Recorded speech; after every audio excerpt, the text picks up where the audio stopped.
Hello friends, good day to all. Today we are going to learn about the periods of human embryology.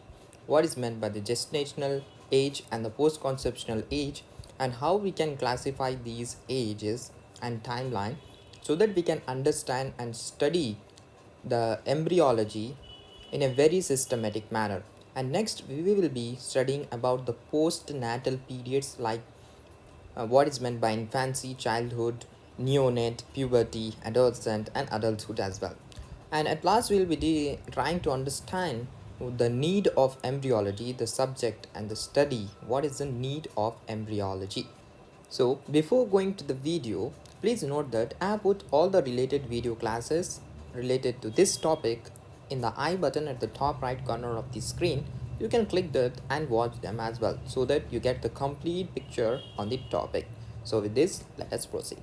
So my dear friends, this is a timeline what I have drawn, and this is I am marking as the ovulation, and that is taking place the 14th day of the menstrual cycle. Okay, if you have watched my previous classes, you will be definitely understanding better, so please go and watch.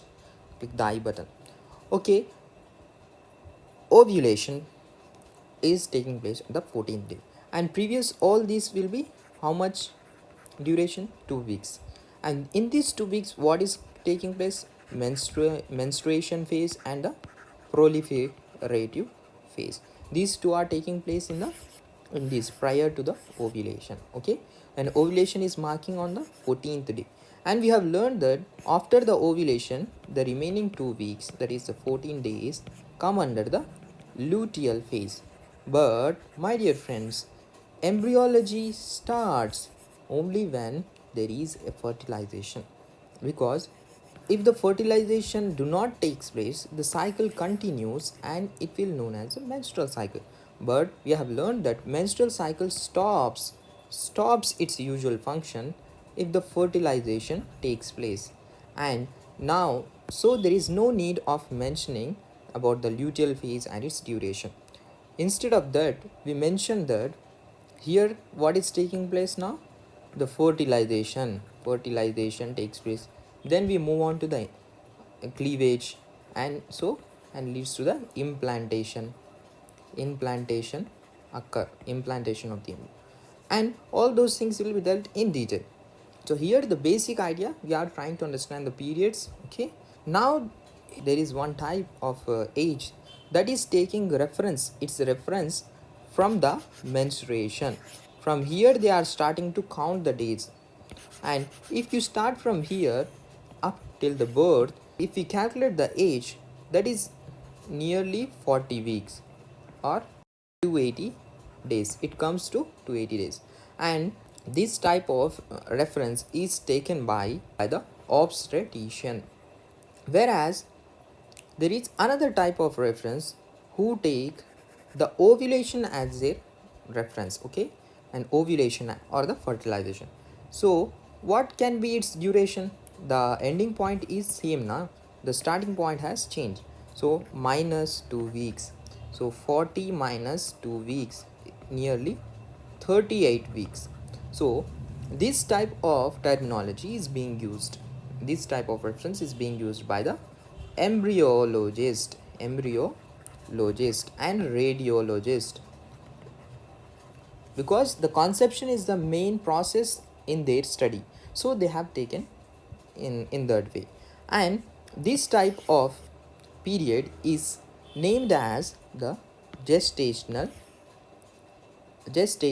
period or the menstrual period, because they are taking the reference from the menstruation.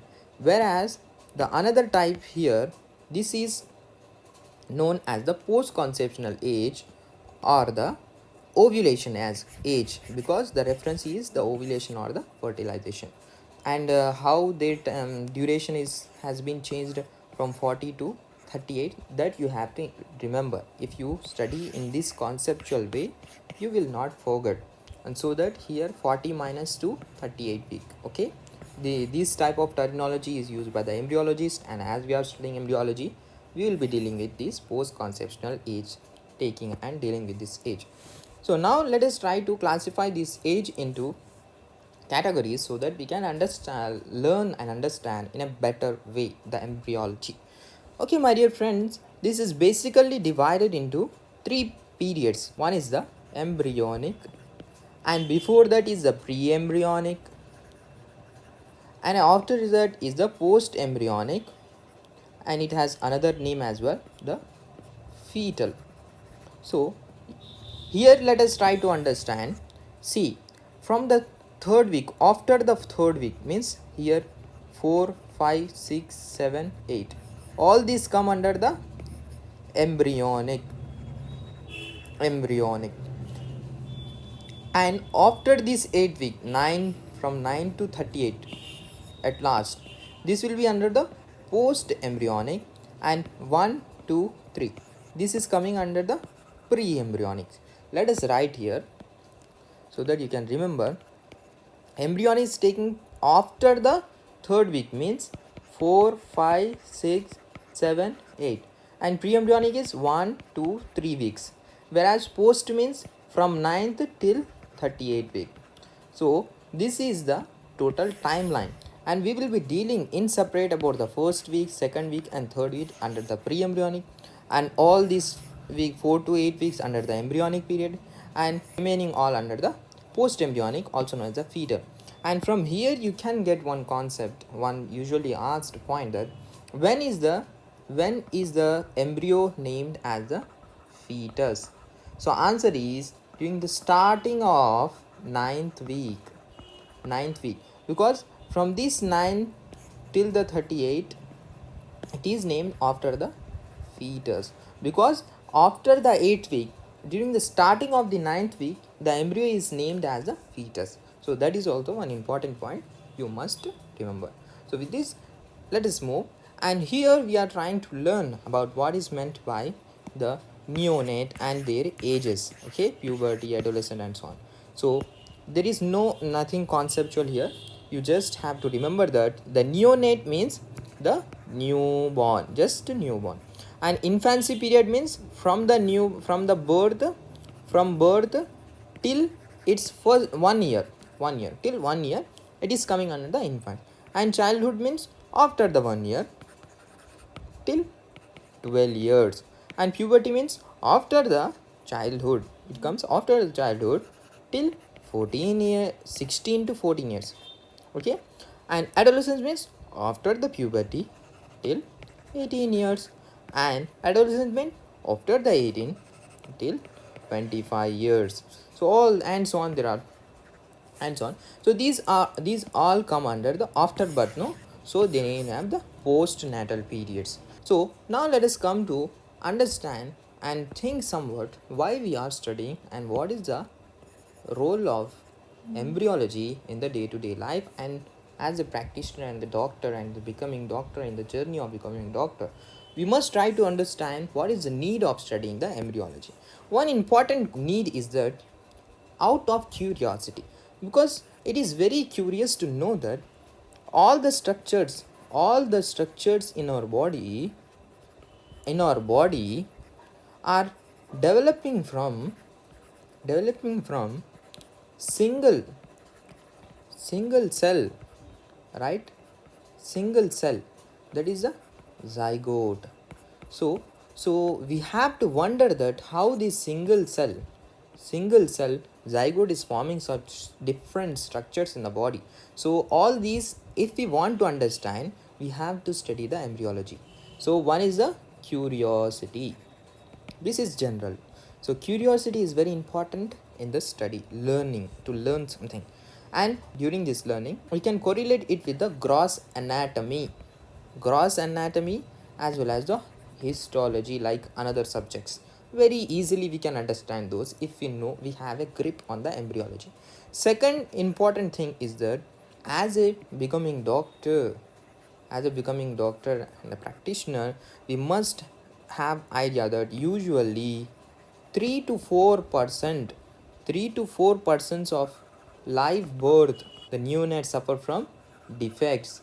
So birth defects are being very increasing. The percentage is 3 to 4%. So in order to avoid them, there is a need to learn the embryology. And third important thing, there are deviation in the growth. The deviation in the growth and development may lead to diseases, and in order to study those diseases and the causative things of those diseases, we need to learn the embryology as well. And from here we can get the concept of gene controlling. So we can do gene controlling when we study those things. And from here there is another study, this concept of study of genetics arises. So this is the way how all these things are correlated, the genetics and the anatomy and the histology and the embryology. So in this way, out of curiosity and out of responsibility, we have to learn, and that is the need of studying embryology. So with this we end this class, and please do subscribe if you didn't do, and like the video and share with your friends who are bioscience students on your social media accounts like WhatsApp. Thank you for watching. Keep supporting. Have a nice day. Until then, goodbye.